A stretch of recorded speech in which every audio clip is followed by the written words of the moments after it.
YCP ఆందోళనతో AP శాసన మండలిలో గందరగోళ పరిస్థితి నెలకొంది. మండలిలో వైసీపీ ఇచ్చిన వాయిదా తీర్మానాన్ని చైర్మన్ తిరస్కరించారు. దీంతో వైసీపీ సభ్యులు సభలో నిరసనకు దిగారు. చైర్మన్ పోడియం వద్ద విజిల్స్ వేస్తూ హంగామా చేయడంతో సభ కొద్దిసేపు వాయిదా పడింది. సభలో వైసీపీ సభ్యుల తీరుపై మంత్రి అచ్చెన్నాయుడు తీవ్ర ఆగ్రహం వ్యక్తం చేశారు. వైసీపీకి సిగ్గులేదంటూ వ్యాఖ్యలు చేశారు. మండలిలో వైసీపీ సభ్యులు చేస్తున్న హంగామాపై స్ట్రాంగ్ కౌంటర్ ఇచ్చారు మంత్రి అచ్చెన్నాయుడు. చీజ్ కి నెయ్యికి కూడా తేడా తెలియని ప్రతిపక్షం ఉండడం మన దౌర్భాగ్యమని వ్యాఖ్యానించారు.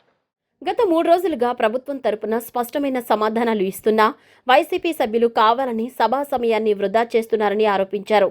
ఇందాపూర్కు హెరిటేజ్కు ఏ సంబంధం ఉన్నా ఆధారాలు తీసుకొచ్చి చూపించాలని, గంటల తరబడి చర్చించడానికి తాము సిద్ధంగా ఉన్నామని మంత్రి సవాల్ విసిరారు. LOP Botsa Satyanarayana press meet పెట్టి చీజ్ ప్యాకెట్ చూపించి నెయ్యి అంటూ అసత్య ప్రచారం చేస్తున్నారని అచ్చెన్నాయుడు ఆరోపించారు. ఒక సీనియర్ సభ్యుడిగా ఉన్న బొత్సకు చీజ్కి నెయ్యికి తేడా కూడా తెలియడం లేదు. ఇది మన దౌర్భాగ్యం అని అన్నారు. హెరిటేజ్ సంస్థ లీగల్ నోటీసులు ఇచ్చినా వైసీపీకి బుద్ధి మార్చుకోవటం లేదని ఆవేదన వ్యక్తం చేశారు.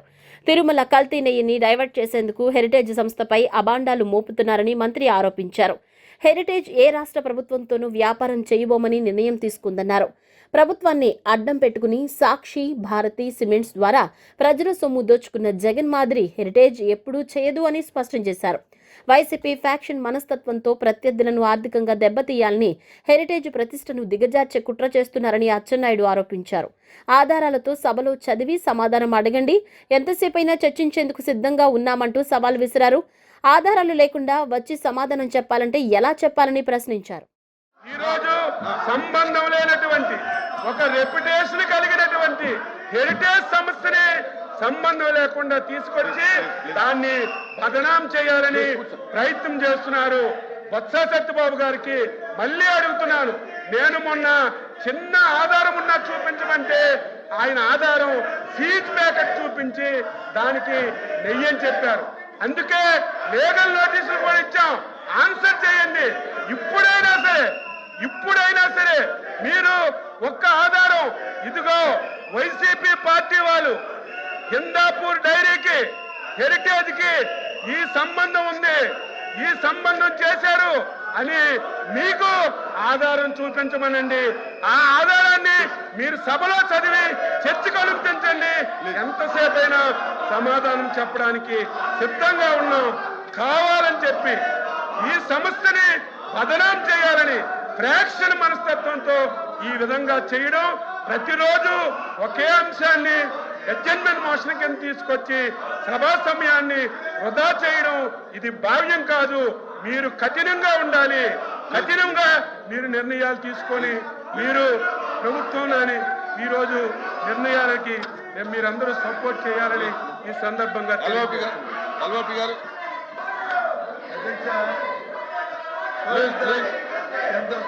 అధ్యక్ష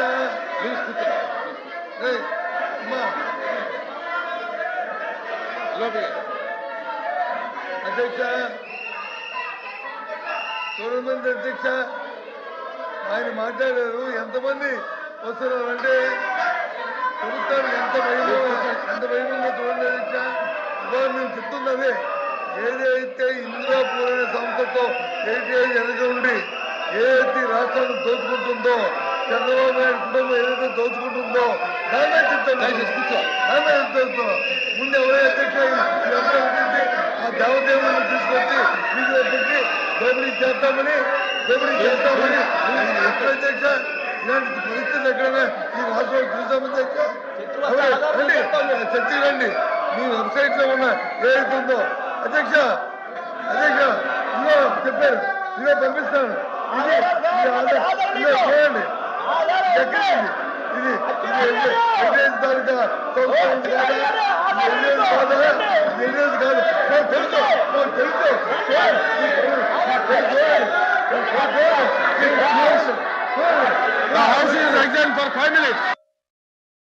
దేశవ్యాప్తంగా ఉన్న చేనేత సంఘాలలో మన రాష్ట్రం నుంచి అత్యధికంగా 32 నుంచి 33 సంఘాలు ఉండటం గర్వకారణమని స్పీకర్ అయ్యన్న పాత్రుడు తెలిపారు. ప్రతి ఒక్కరూ చేనేత వస్త్రాలను ధరించి కార్మికులను ప్రోత్సహించాలని ఆయన పిలుపునిచ్చారు. అమరావతిలోని ఆంధ్రప్రదేశ్ శాసనసభ ఆవరణలో ఏర్పాటు చేసిన చేనేత వస్త్రాల ప్రదర్శన విక్రయ కేంద్రాన్ని రాష్ట్ర శాసనసభ స్పీకర్ చింతకాయల అయ్యన్న పాత్రుడు ప్రారంభించారు. ఆప్కో ఆధ్వర్యంలో ఏర్పాటు చేసిన ఈ స్టాళ్లను ఆయన క్షుణ్ణంగా పరిశీలించి చేనేత కార్మికులతో ముచ్చటించారు. వారి నైపుణ్యాన్ని అభినందిస్తూ స్వయంగా పట్టుచీరలు, పట్టు పంచె మరియు షర్ట్ను కొనుగోలు చేసి కార్మికుల ఉత్సాహాన్ని నింపారు. దేశవ్యాప్తంగా ఉన్న చేనేత సంఘాలలో మన రాష్ట్రం నుంచే అత్యధికంగా 32 నుంచి 33 సంఘాలు ఉండటం గర్వకారణమని పేర్కొన్నారు. ఈ ప్రదర్శనలో రాష్ట్రంలోని వివిధ ప్రాంతాల వస్త్రాలన్నీ ఒకే వేదికపై అందుబాటులో ఉన్నాయని, ప్రజలందరికీ మన చేనేత వైభవం తెలియజేసేందుకే ఈ ఎగ్జిబిషన్ ఏర్పాటు చేసినట్లు స్పీకర్ తెలిపారు. నేతన్నలను ఆదుకునేందుకు ప్రభుత్వం అన్ని విధాలా కృషి చేస్తోందని, మంత్రులు, ఎమ్మెల్యేలు మరియు ఎమ్మెల్సీలందరూ ఈ స్టాళ్లను సందర్శించి వస్త్రాలను కొనుగోలు చేయాలని ఆయన కోరారు. బడ్జెట్ సమావేశాలు ముగిసే వరకు అందుబాటులో ఉండే ఈ స్టాళ్లలో నాణ్యమైన వస్త్రాలపై 40% వరకు రాయితీ ఇస్తున్నట్లు వెల్లడించారు. ప్రతి ఒక్కరూ చేనేత వస్త్రాలను ధరించి కార్మికులను ప్రోత్సహించాలని ఆయన పిలుపునిచ్చారు. ఈ కార్యక్రమంలో మంత్రి సవిత, డిప్యూటీ స్పీకర్ రఘురామకృష్ణరాజు, కామినేని శ్రీనివాస్, బుచ్చయ్య చౌదరి మరియు ఇతర మంత్రులు, ఎమ్మెల్యేలు పాల్గొన్నారు. ఈరోజు మా మినిస్టర్ గారు మేడం గారు ఒక మంచి కార్యక్రమం చేశారు. ఆ కార్యక్రమం ఇప్పుడు చూశారు మీరు అందరూ కూడా. మన రాష్ట్రంలో చేనేత వారి చేత తయారు చేసినటువంటి శారీస్ కానీ, పంచీలు కానీ అన్ని కూడా ఇక్కడ పెట్టడం జరిగింది. దీంట్లో ముఖ్య విశేషం ఏంటంటే చెప్పాల్సింది ఏంటంటే, దేశం మొత్తం మీద 120 ఎంత ఉన్నాయి నాకు తెలియదు, కానీ మన ఒక్క రాష్ట్రంలో 32, 33 చేనేత సంఘాలు ఉన్నాయి. ఎక్కువ శాతం దేశంలో ఈ సంఘాలు ఉన్నటువంటి రాష్ట్రం నా ఆంధ్ర రాష్ట్రం. చేనేత కార్మికులు ఎంతోమంది ఉన్నారు. ఈ ప్రభుత్వం కూడా వారి కోసం మేడం గారు వారు కూడా విద్యుత్ కానీ అన్ని కూడా అంతా ఏర్పాటు చేసి ఆ కార్మికులందరూ ఆదుకుంటున్నారు. ముఖ్యంగా ఈవేళ అన్ని షాపులు ఒకే వేదిగా, మనం మార్కెట్కి వెళ్తే ఒక్కో షాపు ఒక్కో దగ్గర ఉంటుంది. మరి అన్ని షాపులు ఒకే దగ్గర పెట్టి ఈవేళ ఆ షాపుల్ని ప్రజలకు తెలియజేయడం కోసం చేనేత మన రాష్ట్రంలో తయారయ్యే చీరలు ఇన్ని ఉన్నాయి, ఇన్ని రకాలు ఉన్నాయి అని ప్రజలకు చాలా మంది తెలియదు. ఇది ఎగ్జిబిషన్ వల్ల అందరికి తెలుస్తుంది. మరి ఇటువంటి కార్యక్రమం ఏర్పాటు చేసినటువంటి మా మంత్రి గారికి, అలాగే దీన్ని సహకరించినటువంటి చంద్రబాబు నాయుడు గారు, పవన్ కళ్యాణ్ గారికి, ఈ ప్రభుత్వానికి మనస్ఫూర్తి ధన్యవాదాలు తెలుపుతూ, మరి ఇవాళ 2 రోజులు 3 రోజులు ఉండొచ్చు ఇక్కడ స్టాల్స్. ఈ ప్రాంతంలో అందరూ కూడా స్టాల్స్కి వచ్చి చూసి చేనేత వస్త్రాలు ధరించి ఈ చేనేత కార్మికులు చేస్తున్న కార్యక్రమాన్ని ప్రోత్సహించి ఈ ఆశీర్వాదం ఇవ్వాలని ప్రతి ఒక్కరిని కోరుకుంటున్నాను. Thank you. వైసీపీ నేతలు హెరిటేజ్ సంస్థపై బురద జల్లుతున్నారని మంత్రి కొల్లు రవీంద్ర మండిపడ్డారు. శాసన మండలిలో ప్రజా సమస్యల గురించి చర్చించాల్సిన సమయాన్ని స్వార్థ రాజకీయాల కోసం వాడుకుంటున్నారని ధ్వజమెత్తారు. శ్రీవారి లడ్డూ కల్తీ పాపాన్ని కప్పిపుచ్చుకునేందుకు హెరిటేజ్ పై ఆరోపణలు చేస్తున్నారన్నారు. తప్పుడు ఆరోపణలు చేసేవారు చట్టపరమైన చర్యలు ఎదుర్కోక తప్పదని కొల్లు రవీంద్ర హెచ్చరించారు. ఇండాపూర్ అనే సంస్థ ఇవాళ అటు రష్యా దేశంలో కానీ అనేక ఆసియా ఖండంలో ఉన్నటువంటి అనేక దేశాల్లో ప్రాచుర్యం ఉన్నటువంటి సంస్థ. వాళ్ళు చాలామందికి సప్లై చేస్తారు. ఏదైతే వాళ్ళ ప్రోడక్ట్ మిల్క్ ప్రోడక్ట్స్ ఉన్నాయో అవి ఇస్తారు. మరి నందినికి ఇచ్చారు, అట్లాగే ఏదైతే అమూల్ సంస్థకి ఇచ్చారు, చివరికి పతాంజలి షిరిడీకి సంబంధించినటువంటి ప్రసాదాల్లో వాడినవి కానీ దేవాలయాల్లో వాటికి వాళ్ళు ఇస్తారు. ఇవాళ దాన్ని తీసుకొచ్చి హెరిటేజ్ సంస్థకి అని చెప్పి తప్పుడు ప్రచారం చేయాలని ఆలోచన చేస్తారు. నేను ఈ సందర్భంగా బొత్స సత్యనారాయణ గారిని డైరెక్ట్గా నేను అడుగుతా ఉన్నా, మీరు జగన్మోహన్ రెడ్డి గారిని ఏ రోజన్నా 1924లో జరిగినటువంటి కల్తీ విషయం గురించి అడిగారా? ఒక పవిత్రమైనటువంటి తిరుమల తిరుపతి దేవస్థానాన్ని అపవిత్రం చేసి ఇవాళ అసలు మీరు ఇక్కడికి వచ్చి మాట్లాడే హక్కు మీకుందా? ఇవాళ తిరుమల తిరుపతిలో జరిగినటువంటి నేతిలో అసలు నెయ్యే లేకుండా లడ్డు ప్రసాదాన్ని అందించినటువంటి విషయాన్ని మీ నాయకుడిని మీరు అడగగలరా? జగన్మోహన్ రెడ్డి గారి గల్లాన్ని పట్టుకుని మీరు అడగగలరా? ఇవాళ వాళ్ళ దోపిడీ కోసం, స్వార్థ రాజకీయాల కోసం, వాళ్ళు చేసినటువంటి దోపిడీని కప్పిపుచ్చుకోవడం కోసం ఇవాళ హెరిటేజ్ సంస్థను తీసుకొచ్చి శాసన మండలిలో చేసినటువంటి రాద్ధాంతం. సిగ్గుపడతా ఉన్నారు ప్రజలు. చేసిందే మహాపాపం, ఆ మహాపాపాన్ని చేసి కప్పిపుచ్చుకోవడానికి మరింకో పాపాన్ని దిగజారుతా ఉన్నారు. నిజంగా ఇంతకంటే నీచమైనటువంటి పరిస్థితులు ఉండవు. సమయాన్ని వృధా చేస్తూ ఉన్నారు. లేని సంస్థను తీసుకొచ్చి ఇందుట్లో ఇన్వాల్వ్ చేయాలని ప్రయత్నం చేస్తూ ఉన్నారు. క్లియర్గా టీటీడీ చైర్మన్ గారు కూడా చెప్పడం జరిగింది, ఇండాపూర్ సంస్థ వాళ్ళు కూడా చెప్పడం జరిగింది, హెరిటేజ్ నేతి సప్లై విషయంలో ఎటువంటి కార్యక్రమాలు జరగలేదని క్లియర్గా చెప్తా ఉన్నారు. ఇవాళ మా నాయకుడు చంద్రబాబు నాయుడు గారు తిరుమల తిరుపతి దేవస్థానానికి హెరిటేజ్కి ఎప్పుడు కూడా ఎటువంటి సరఫరా చేయకూడదని ఒక నిర్ణయం తీసుకున్నారు. కాబట్టి ఎప్పుడు అధికారంలో ఉన్నా లేకపోయినా కూడా ఎప్పుడు తిరుమల తిరుపతి లావాదేవీల్లో ఎక్కడా కూడా హెరిటేజ్ని ఇన్వాల్వ్ చేయాలి. ఇవాళ మళ్ళీ మీరు కావాలని ఉద్దేశపూర్వకంగా ఈ కార్యక్రమాలు చేసి శాసనమండలిలో రాద్ధాంతం చేసి మీరు చేసినటువంటి పాపాన్ని ప్రజల్లో కప్పిపుచ్చుకోవాలని ప్రయత్నం చేస్తే జరగదు. ఇవాళ ప్రజలకి పూర్తిగా అవగాహన కలిగింది. మీరు ఇక్కడ సభా సమయాన్ని వృధా చేసి ప్రజాధనాన్ని దుర్వినియోగం చేస్తూ ఉన్నారు. ఖచ్చితంగా మూల్యం చెల్లించుకుంటారు. ఇవాళ ఆల్రెడీ నోటీసులు వచ్చినాయి. బొత్స సత్యనారాయణ గారు కూడా నోటీసులు వచ్చినాయి. ఎవరైతే ఈ విషయాల గురించి మాట్లాడాలని ప్రయత్నం చేస్తే ఖచ్చితంగా చట్టపరంగా చర్యలు ఉంటాయని కూడా హెచ్చరిస్తా ఉన్నాం. ఏపీలో 3 బడ్జెట్లో ప్రజలకు చంద్రబాబు చేసిన మేలు ఏంటి అని ప్రశ్నించారు వైఎస్ఆర్సీపీ అధినేత వైఎస్ జగన్. ఈ బడ్జెట్లో కూడా పచ్చి అబద్ధాలు, తప్పుడు లెక్కలు, చంద్రబాబు భజనే కనిపిస్తుందని ఎద్దేవా చేశారు. స్టేట్ రెవెన్యూ పురోగతిలో దేశం 23 రాష్ట్రాల్లో ఏపీ 22వ స్థానంలో ఉందన్నారు. అన్ని వర్గాల ప్రజలను చంద్రబాబు మోసం చేశారని ఘాటు విమర్శలు చేశారు. వైసీపీ అధినేత వైఎస్ జగన్ తాడేపల్లిలో మీడియా సమావేశంలో మాట్లాడుతూ చంద్రబాబు ప్రజలకు కూడా వరుసగా వెన్నుపోటు పొడుస్తున్నారు. సూపర్ 6, 7 కూడా గాలికి ఎగిరిపోయాయి. Chandrababu publicity peak, performance weak, తప్పుడు లెక్కలతో తన డప్పు తాను కొట్టుకుంటున్నారని ఎద్దేవా చేశారు. మామూలుగా ఏ ప్రభుత్వానికైనా కూడా 5 బడ్జెట్లు ఉంటాయి. ప్రజలు ఏ ప్రభుత్వానికైనా ఇస్తారు. ఇన్ఫ్యాక్ట్ ఈ చంద్రబాబు నాయుడు గారి ప్రజా వ్యతిరేక వెన్నుపోటు కూటమి అధికారంలోకి వచ్చి ఇవాళ ప్రవేశపెట్టిన బడ్జెట్ 3వ బడ్జెట్. అంటే ఇక మిగిలి ఉండేది కేవలం 2 బడ్జెట్లు మాత్రమే మిగిలి ఉన్న నేపథ్యం. మరి ప్రవేశపెట్టిన ఈ 3 బడ్జెట్ల ద్వారా చంద్రబాబు నాయుడు గారు రాష్ట్రానికి కానీ ప్రజలకు కానీ ఏం చేశారు మంచి అని చెప్పి చూస్తే మంచి అనేది ఎక్కడా కనిపించదు. అంతా మోసమే కనిపిస్తుంది. ప్రజలను వరుసగా వెన్నుపోటు పొడుస్తూ వారిని వంచిస్తూ చంద్రబాబు నాయుడు గారు ప్రవేశపెట్టిన బడ్జెట్ ఈ 3వ బడ్జెట్. వరుసగా 3వ బడ్జెట్లోనూ చంద్రబాబు నాయుడు గారు తాను ఇస్తానన్న సూపర్ 6, సూపర్ 7 ఈ మేనిఫెస్టోల హామీలు పూర్తిగా గాలికి ఎగిరిపోయాయి. ఇతర హామీలు, ఇతర వాగ్దానాలను పూర్తిగా విస్మరించిన పరిస్థితులు. అన్ని వర్గాల ప్రజలను మరోసారి మోసం చేస్తూ పెట్టిన బడ్జెట్ ఇది.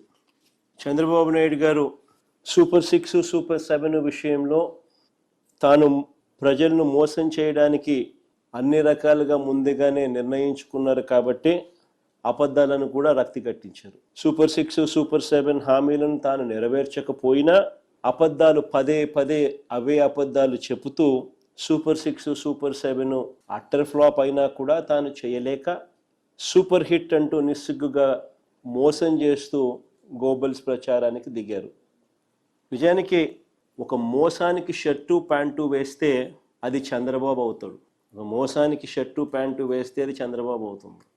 అబద్ధానికి రెక్కలు కడితే అవి చంద్రబాబు మాటలు అవుతాయి.